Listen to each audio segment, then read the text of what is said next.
Today, I'm painting this old canal I visited with my dog Margot. And while I do this, I'm going to talk to you about something that a lot of artists struggle with, and that's building confidence as an artist.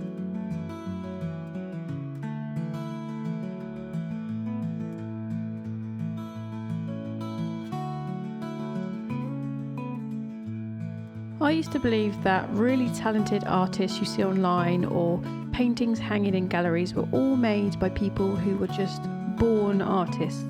Like they came into this world already knowing how to see things, how to paint, and how to make it all work. But the more I learned and experienced becoming an artist myself, I realised that most of them just spent a really long time being bad in private.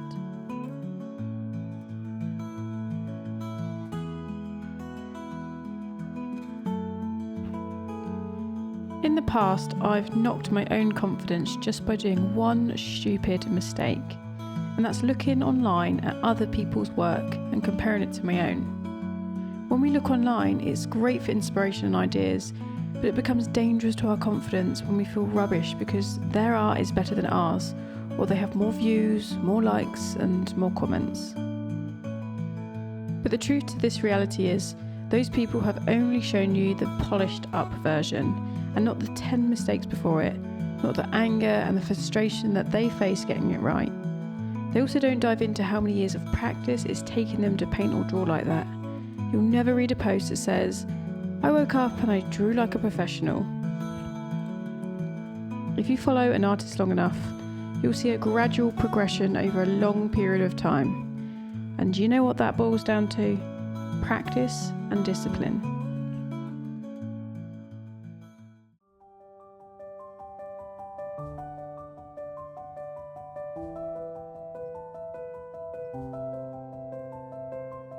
I think a lot of the time the things that keep us stuck as artists is our own mindset. And of course we're always going to have moments where we doubt ourselves, and that's completely normal. But growing confidence is really about getting better at not letting doubt stop you. It's about having enough belief in yourself to start and trusting that maybe, just maybe, it will turn out okay. One of the biggest ways I've found to build confidence as an artist is by creating a daily habit. That could be something really simple like a quick sketch, a small colour study, or even just going outside and looking at the landscape, noticing the colours, thinking about how you'd mix them or what you might change to improve the scene. A daily habit is kind of like going to the gym. You don't build muscle by lifting the weights once and then going home. It's the repetition, showing up again and again, that slowly makes you stronger. I also think doing lots of small paintings helps way more than putting all the pressure into one big piece. Small paintings let you experiment, make mistakes, and move on without overthinking everything. You'll learn way faster, and each little piece builds confidence without feeling overwhelmed.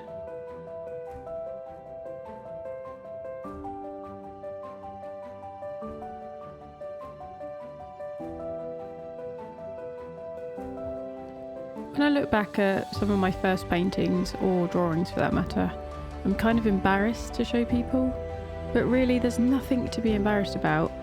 If anything, those early pieces show you that you kept showing up again and again, that you've learned from your mistakes, you've took the lessons with you, and you stayed dedicated to getting better. That's actually something to be proud of. It's proof of the work that you've put in. You can even set yourself a little challenge. Come back to an old piece 6 months or a year later and repaint or redraw it. And honestly, if that doesn't give you a huge boost of confidence, I'm not sure what will.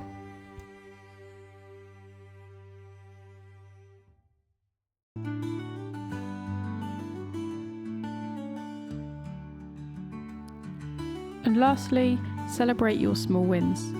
I've read in a book that when we can see our progress, it boosts our confidence and motivates us to continue. So in my studio, I have a small glass jar, and every time I make a sale, I put a miniature banknote in it, so it looks a bit like a small dollar bill. You can do this yourself, and you can use anything you like. It's just using something that you like and putting it in a jar as a symbol of your achievement.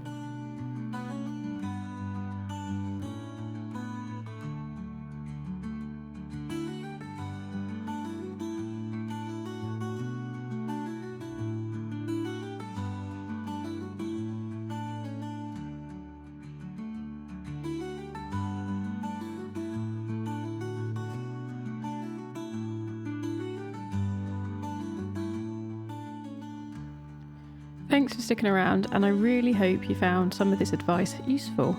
If you haven't already, I'd really appreciate it if you could like and subscribe to my channel. You can also find links to my socials and my website in the description box below. Thanks once again, and enjoy the rest of the video.